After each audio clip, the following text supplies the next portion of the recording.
안녕하십니까. 득병원 여러분, 청소년 상담사 2급 필기시험 대비를 위한 학습 시간입니다. 오늘은 두 번째 과목인 상담 연구 방법론 11차시 교재 위치는 169페이지 순수 실험 설계부터 학습하도록 하겠습니다. 자, 순수 실험 설계. 우리가 지난 시간에 배웠던 사전 실험 설계와는 달리 순수 실험 설계는 일반적으로 과외 변인을 통제한 내용을 설명합니다. 그러니까 우리가 앞에서 말했던 사전 실험 설계는 말 그대로 과외 변인을 통제하지 않은 상태에서 진행하는 것이고, 지금 우리가 하려고 하는 이 진 또는 순수 실험 설계는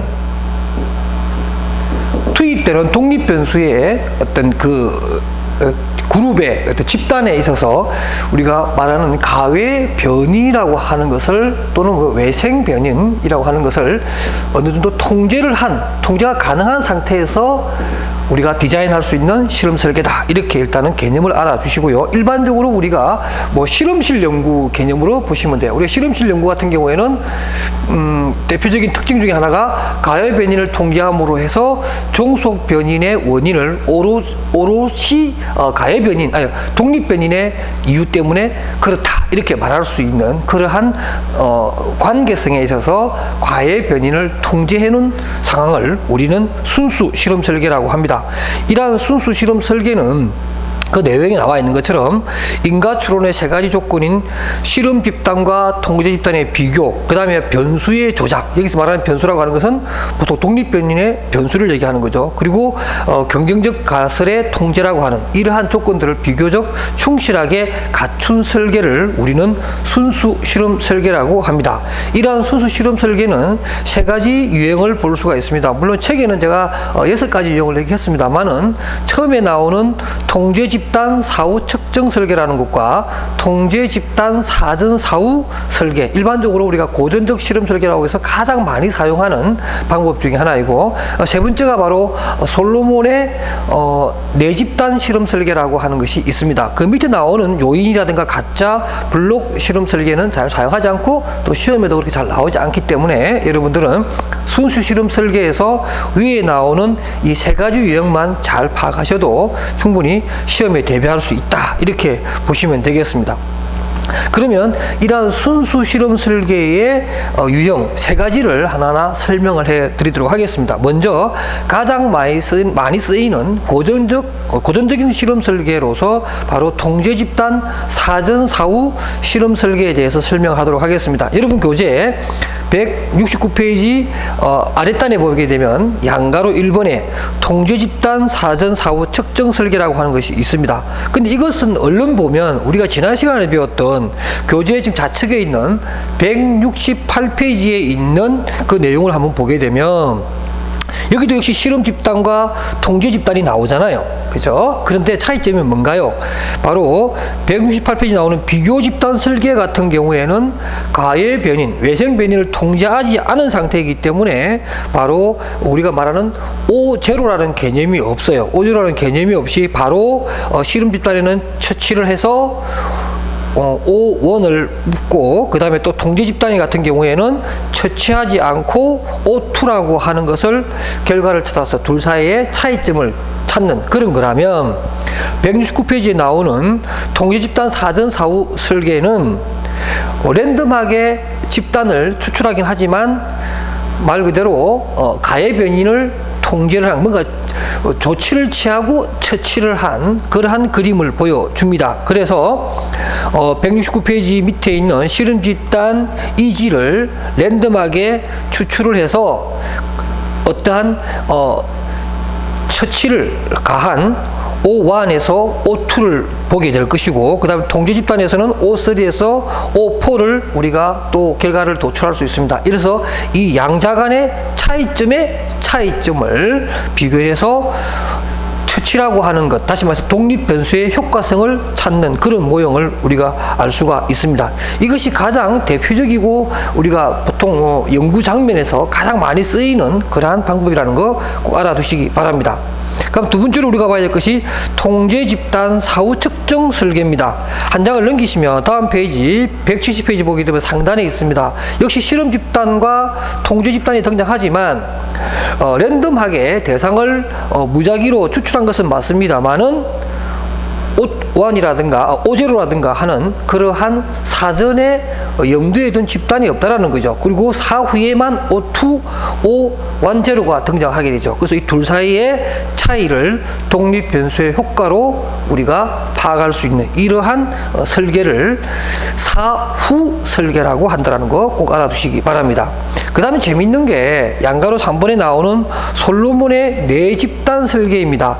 이 내집단 설계는 일반적으로 외생 변수의 어떠한 개입 정도 내지는 영향력을 우리가 완벽하게 분리하기 위한 하나의 설계된 그러한 방법입니다. 그래서 이 솔로몬 4개의 집단 설계에 대해서 우리가 잘 알려면 사례 중심으로 설명을 하는 것이 좀 좋지 않겠나 해서 170페이지 아랫단에 있는 동그라미 2번의 효과 계산 예시를 보려고 합니다. 자, 우리 일반적으로 우리가 독립 변수가 있고요. 그 다음에 독립 변수의 작용에 의한 종속 변수라고 하는 개념을 우리가 설명을 할 때 여기에 어떤 것들이 있냐면 일반적으로 우리가 뭐 성숙 효과라고 하는 것이 있습니다. 성숙 효과. 그러니까 성숙 효과는 뭐냐면 특별한 처치를 하지 않아도 자연스럽게 어떠한 변화를 생기게 하는 그런 자연적인 현상인 거죠. 우리가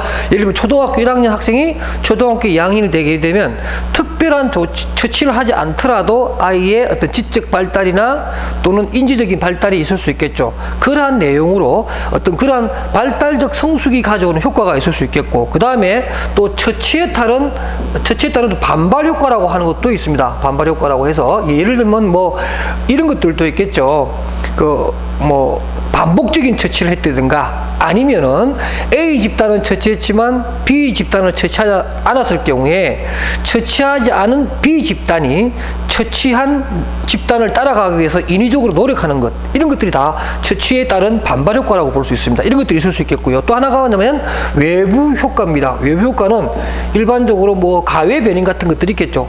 우리가 예상하지 못한 또 다른 어떤 무슨 변인이, 예를 들면 뭐 상담자 변인 같은 것들이죠. 상담자가 가지고 있는 전문성이라든가 경험이 기법이 아닌, 기법 그 자체가 가지고 있는 효과성보다는 상담자의 어떤 노련미, 또 상담을 이끌어 나가는 상담자의 자질이 어떤 효과에 영향을 줬을 때, 이런 것들 우리가 보통 외부 효과라고 합니다. 이 세 가지의 효과가 종속 변인에게 영향을 준다는 거죠. 순수하게 독립 변인의 영향, 그것이 100% 전달되는 것이 아니라 이런 성숙과 반발과 외부라고 하는 것들이 우리가 알게 모르게 작용이 된다. 이런 것들을 우리가 양적으로 파악하는 방법이 바로 솔로몬 내집단 설계라고 하면 됩니다. 자, 거기서 그 표를 보게 되면 이렇게 되어 있어요, 여러분들. 실험 집단이 등장하고 통제 집단 3개가 등장합니다. 이것은 통제 집단이 3개가 있는 것은 바로 성숙, 반발, 외부 효과라고 하는 것을 하나하나 찾아내기 위해서 하는 것인데, 한 번씩 보겠습니다. 그래서 보면 실험 집단을 해봤더니 O0가 65입니다. 그러니까 처치를 하기 전에 65가 자연적인 상태이죠. 그런데 처치를 했더니 65가 95가 되었어요. 그러니까 30의 변화가 있었던 거지요. 그렇습니다. 그런데 이제 통제 집단 1을 보도록 하겠습니다. 통제 집단 1을 했더니 그 O2가 65죠. 처음에 원시적인 상태에서는 65였는데 처치를 하지 않았어요. 그리고 어느 정도 시간 지나고 난 다음에 지켜봤더니 70으로 변했습니다. 그러니까 아무런 처치를 하지 않았음에도 불구하고 5점이라고 하는 점수의 변화가 종속 변수에 영향을 줬다는 얘기죠. 자, 그 다음에 171페이지로 올라가서 이제 통제 집단 2에서 4, 5점수 93을 한번 이해해 보도록 합시다. 그러면 자, 아무런 처치를 하지 않은 상태에서 5점의 변화가 있었는데요. 이 5점의 변화, 다시 말해서 성숙 효과죠. 이걸 빼버리면 90점입니다. 근데 90점에서 여러분 그 교재에 보면 네 번째 줄입니다. 그래서 만약에 통제 집단 2의 4호 점수가 90점이라면 처치로 인한 반발 효과가 없다는 것을 알 수 있다. 다시 말해서 90점 그대로 딱 나왔다면 이 5점이 효과가 없이 그냥 90으로 나왔다 그러면 이 자체는 없는 거죠. 그런데 지금 여기에서는 뭐냐면은 93점이 나왔습니다. 통제 집단 2에 보게 되면 93점이라는 것은 뭐냐면 원래 90점이 나와야 되는데, 그죠? 원래 성숙 효과 빼고 나면 90점이 나와야 되죠. 그러니까 90점이 나와야 되는데 93이 나왔어요. 이 얘기는 뭐냐면 처치하는 가운데 반발 효과가 3점이 플러스가 됐다는 것을 우리가 알 수 있는 거지요. 이해되십니까? 원래 90점이 나와야 되는 거죠. 원래 95점인데 실험 집단 95점인데 95점에서 5점은 성숙 효과라 그랬으니까 그걸 빼고 나면 90점이 나와야 되죠. 그런데 지금 통제 집단 2에 보면 93점이 나왔다는 거죠. 그럼 이 3점은 뭐냐? 바로 반발 효과로 인해서 발생하는 것이다. 이렇게 보아집니다.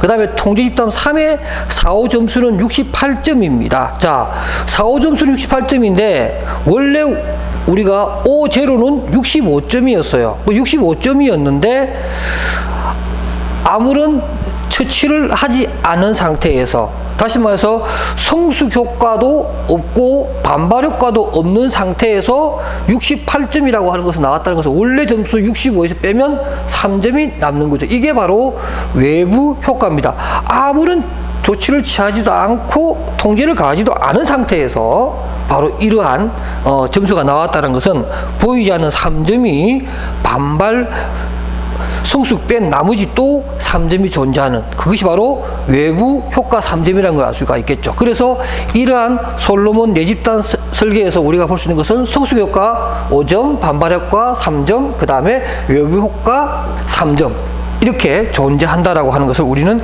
이 실험을 통해서 알 수 있는 거죠. 그래서 이러한 솔로몬의 내집단 설계는 외생 변수의 영향력을 알아보기 위한 하나의 설계 방법이다. 꼭 알아두시기 바랍니다. 시험에는 이렇게 170페이지 하단에 있는 이런 표를 주고 각각 성숙, 반발, 그 다음에 외부 효과에 각각의 점수를 바르게 나열한 것은 이런 식의 문제가 잘 나오기 때문에 꼭 알아두시기 바랍니다. 그 다음에 171페이지 가운데 유사 실험 설계입니다. 자, 이 유사 실험 설계는 우리가 조금 전에 배웠던 순수 실험 설계와는 달리 약한 실험 설계라고 합니다. 이 얘기는 뭐냐면 우리가 순수 실험 설계에서 무작위로 하고 그 다음에 실험과 통제 집단을 정밀하게 또는 동등하게 배치해놓고 실험을 했다면 이러한 유사 실험 설계는 그렇게 하지 못한 겁니다. 우리 일반적으로 현장 실험 설계라고 하는 것을 얘기를 하는데 그 얘기는 뭐냐면은 특별하게 어떤 독립 변인에 대해서 어떤 처치를 할 수 없었던 그러한 상황 속에서 이루어지는 겁니다. 유형으로 보면 비동질적 통제 집단 설계라고 하는 것이 있고 또 단절적 시계열 설계라고 해서 좀 뒤에 배우게 되는 우리가 코호트 설계라든가 또는 동년배 설계에서 한 번 더 설명을 하겠습니다. 이런 게 있다는 거 알아두시고요. 다만 유사 실험 설계의 장점과 단점은 시험에 잘 나오기 때문에 꼭 알아두시기 바랍니다. 자, 우리가 앞에서 배웠던 실험실 연구 내지는 현장 연구와 비교해서 이해하시면 훨씬 더 빠를 텐데요. 이러한 유사 실험 설계는 현장 연구가 가지고 있는 장단점과 매우 유사하게 그 내용을 담고 있습니다. 그래서 장점에 보면 실제 상황에서 이루어지는 연구 설계이므로 외적 타당도가 높아서 일반화 가능성이 높다라고 얘기할 수 있고요. 실생활을 반영한 것이기 때문에 어떤 현실에 반영하는 데 굉장히 좋고 또 나름대로 어떤 현실 문제를 해결하는데 현실적인 바탕하에서 이루어진 연구 결과물이기 때문에 적절한 적용이 가능하다 이렇게 보아지고요. 역시 단점 마찬가지입니다. 대상에 대해서 무작위화를 한다든가 또는 독립변수에 조작을 해야 되는데 이런 것이 어렵기 때문에 그렇게 쉽게 뭐라 그럴까요? 어떤 결과에 대한 어떤 그 신뢰도를 확보하는데 어려움이 있다 이렇게 볼 수가 있습니다. 그 다음에 이제 우리가 마지막으로 좀 살펴볼 것이 바로 172페이지에 나오는 사후 실험 설계입니다. 이것은 결과가 이미 발생했거나 독립 변수 조작이 불가능한 경우에 주로 사용하는 것으로 조금 전에 우리 앞에 얘기했던 유사 실험 설계와 비슷한 형태를 지니고 있습니다. 역시 이것도 장단점에 관한 부분만 간단하게 언급하고요. 그 다음에 4호 실험 설계는 어떤 것들이 있냐 하는 얘기를 좀 책 중심으로 설명을 하겠습니다. 4호 실험 설계의 장단점을 보면 일단 객관적인 자료를 얻을 수 있고 시간이나 비용이 절약이 됩니다. 일반적으로 우리가 어떤 문헌조사 같은 이런 내용에 해당된다라고 볼 수가 있습니다. 그래서 일반적으로 현장 연구도 크게 따져보면 4호 실험 설계의 한 종류이기도 하고 해고 연구라든가 전망 연구라든가 기술 연구와 관련된 내용들이 이러한 4호 실험 설계의 한 유형이다, 이렇게 보시면 되겠습니다. 내용이 좀 복잡한데요. 여러분 교재 168페이지로 좀 앞으로 넘어가 볼까요? 제가 설명을 나중에 하겠다라고 하면서 그냥 갔던 표가 하나 있는데 바로 168페이지 가운데에 있는 실험 설계의 구분입니다. 요것만 딱 갖고도 여러분들 지난 시간과 이번 시간에 공부했던 내용을 정리할 수가 있겠습니다. 표를 한번 볼게요. 여기 보면 실험 설계의 구분이라고 되어 있고 상단에는 우리가 설계의 종류인 사전 실험 설계, 예비 원시라고 하기도 하고 그 다음에 순수 실험 설계, 진 설계, 그 다음에 일반적으로 순수 설계라고 하는 것, 그 다음에 유사 실험 설계, 그 다음에 사후 실험 설계, 이렇게 네 가지가 있고요. 각각의 대상의 무작위화라든가, 그 다음에 독립 변수의 조작, 외생 변수의 통제 정도, 그 다음 측정 통제, 이러한 또 네 가지 기준에 따라서 분류를 하는데, 먼저 순수 실험 설계, 우리가 진 실험 설계라고 하는 것은 이 네 가지가 다 가능하다는 거죠. 그러니까 나름대로 완벽한 구색을 갖춘 그러한 실험을 할 수 있다라고 해서 일반적인 실험실 연구의 한 형태라고 볼 수가 있겠고요. 그 다음에 사전 실험 설계는 이 네 가지가 모두 불가능하다. 제일 오른쪽에 있는 사후 실험 설계도 모두 다 불가능하다, 이렇게 내용을 이해하시고요. 유사 실험 설계는 독립 변수의 조작이라든가 외생 변수의 통제라든가 하는 이 부분에 대해서는 일부가 가능하고, 그 다음에 유사 실험 설계는 측정의 통제 영역에 있어서만큼은 가능하다고 여러분들이 이해하시면 우리가 지난 시간과 이번 시간에 같이 공부했었던 네 가지 실험 설계에 대한 내용을 일목요연하게 여러분들이 이해하셨을 거라고 생각을 합니다. 그 다음에 173페이지로 가겠습니다. 제5절에 보면 단일 사례 연구 설계라고 해서 173페이지 하단에 있습니다. 보통 단일 사례 연구는 우리가 일반적으로 말하면 사례 연구라고 보시면 돼요. 사례 연구인데 여기도 보면은 이렇게 설명을 합니다. 교재를 볼게요. 두 가지 유형이 있는데 단일 사례라고 했을 때 두 가지 유형이 있고요. 이 두 가지는 연구 형태에 따라서 차이를 보입니다. 하나는 실험 처치가 없는 설명 위주로 전개하는 것이고, 또 하나는 변인을 조작하는 실험 위주의 연구 방법이라고 할 수가 있습니다. 그래서 보통 설명 위주의 연구 방법은 우리가 사례 연구라고 하고요. 또 실험 형태로 이루어지는 것을 우리가 단일 사례 실험 설계라고 합니다. 그래서 어떤 조치를 취하는 거지요. 그래서 일단은 사례 연구는 우리가 잘 알고 있는 내용이니까 넘어가더라도 단일 사례 실험 설계는 뭐냐면 변인을 조작한다라고 했으니까 조금 우리가 알아볼 필요가 있어요. 그래서 단일 사례 연구 실험 설계에 대한 부분을 한 장 넘기시면 됩니다. 우리가 보통 임상 실험을 해서 처음과 마지막에 사전 사후를 비교해서 어떤 처치의 효과성을 알아보는 일반적인 그러한 내용이고, 시계열 설계라고 할 수도 있습니다. 어떤 시간에 따라서 얼마만큼 변화가 됐는가 하는 내용인데, 이러한 단일 사례 연구와 관련해서 우리 여러분들 많이 들어본 거 이런 거 있죠. ABA, AB 설계 또는 BA 설계, 이런 기저선, 어떤 처치를 하기 전에 내용과 처치 후의 내용을 반복 비교한다든가 한 번 정도 비교한다든가 이렇게 함으로 해서 처치의 효과성을 알아보는 이런 내용인데요. 바로 174페이지에 보면 밑에 단일 사례 연구 실험 설계의 절차에 대해서 제가 하나의 사례를 들어놨습니다. 그러면서 AB 설계를 할 경우에는 A는 기초선입니다. 또는 기저선이라고 하는 건데 어떤 처치가 없는 상태에서 우리가 보고자 하는 대상의 행동을 관찰하는 단계가 되고, B는 처치가 있고 난 뒤에 우리가 보고자 하는 대상자의 행동, 표적 행동을 관찰하는 단계라고 설명을 합니다. 그래서 175페이지에 보면 표는 어떤 사람의 흡연에 따른 그 이제 금연 전략을 조사한 그런 내용입니다. 그래서 담배를 끊게 되면, 흡연을 참게 되면 예를 들면 뭐 100만 원 준다라고 하는 그런 보상 체계 하에서 실험을 해본 거죠. 그래서 어떤 사람이 A 지점에서는 하루에 예를 들면 5개 피에 담배를 피다가 어떤 처치를 했더니 B 지점에 가서는 하루에 1개 피밖에 담배를 피우지 않았다라는 거죠. 그러므로 해서 A는 기저선, 처음의 상태라는 뜻이고, B는 처치가 있은 뒤의 상태를 얘기합니다. 그래서 이 딱 두 가지만 보면 지금 현재 변화가 A에서 B가 떨어졌는데 이것이 어떤 X라고 하는 처치에 의해서만 일어난 거냐, 이렇게 보기에는 우리가 그렇게 단도직입적으로 얘기하기 좀 그런 거예요. 아까 얘기처럼 무슨 성수 효과도 있을 것이고 반발 효과도 있을 것이고 외부 효과도 있을 거예요.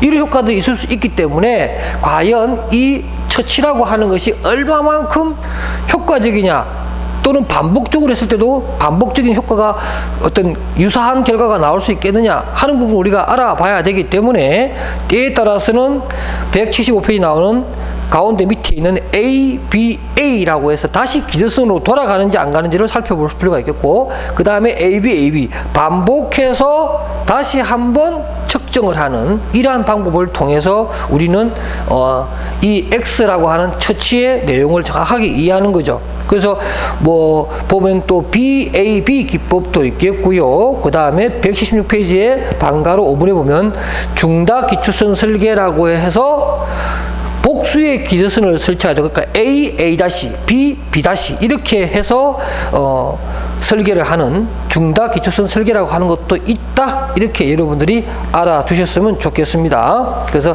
뭐 크게 중요한 것은 아닌데요. 단일 사례 연구 설계에 있어서 기저선 또는 기초선이라고 하는 개념과 그 다음 처치가 있고 난 다음에 표적 행동을 관찰하는 이러한 AB 또는 ABA 설계 또는 ABAB 설계라고 하는 개념이 있다. 어디에서? 단일 사례 연구 파트에서 이런 내용이 있다. 이렇게만 여러분들이 알아두시면 되겠습니다. 그 다음에 177페이지입니다. 준실험 설계라고 하는 것이 있는데요. 일반적으로 우리가 준실험 설계는 앞에서 배웠던 유사 실험 설계를 반복해서 하는데 가장 대표적인 것이 동년배 설계입니다. 우리가 뭐 고호트 리서치 또 고호트 설계라고 하는 건데요. 예를 들면 이러한 동년배 설계는 뭐냐면 두 가지 형태가 될 수 있습니다. 첫 번째는 일반적으로 고호트 기법에 해당되는 건데, 어떤 유사한 사건을 경험한 A, B, C 세 사람이 있어요.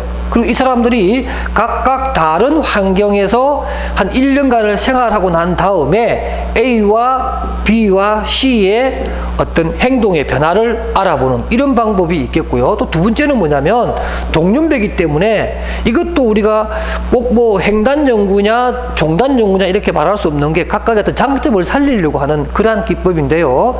두 번째 형태는 뭐냐면 이런 거죠. 뭐 예를 들면 1980년대에 20대와 1990년대에 20대와 또 2000년대에 20대의 어떤 뭐 성 인식도라든가 결혼관이라든가 뭐 결혼관 할까요? 뭐 결혼관 이런 것들을 조사하는 내용을 했을 때 같은 동년배예요.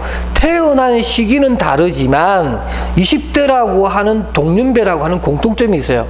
그랬을 때 각각의 시대에 20대가 생각하는 그 시대의 무슨 결혼관, 성관습도, 성의식 이런 것을 조사할 때 동년배끼리 요렇게 하는 거죠. 그러니까 요렇게 보면은 종적인 연구가 되겠죠. 시대적인 변화를 할 수 있겠고, 그리고 20대라고 하는 측면에서 한 단면을 잘라보는 거니까 횡적인 조사가 되겠죠. 그래서 하나의 종적인 것과 행적인 것에 대한 장점을 묶어서 조사하는 방법, 이 두 가지가 대표적인 동년배 설계 또는 우리가 준실험 설계에서 가장 대표적인 방법이다, 이렇게 여러분들이 이해하시면 되겠습니다. 자, 이렇게 해서 이 시간 준비한 거 끝내고요. 다음 시간은 챕터 7의 상관 연구부터 또 공부하도록 하겠습니다. 여러분 수고하셨습니다.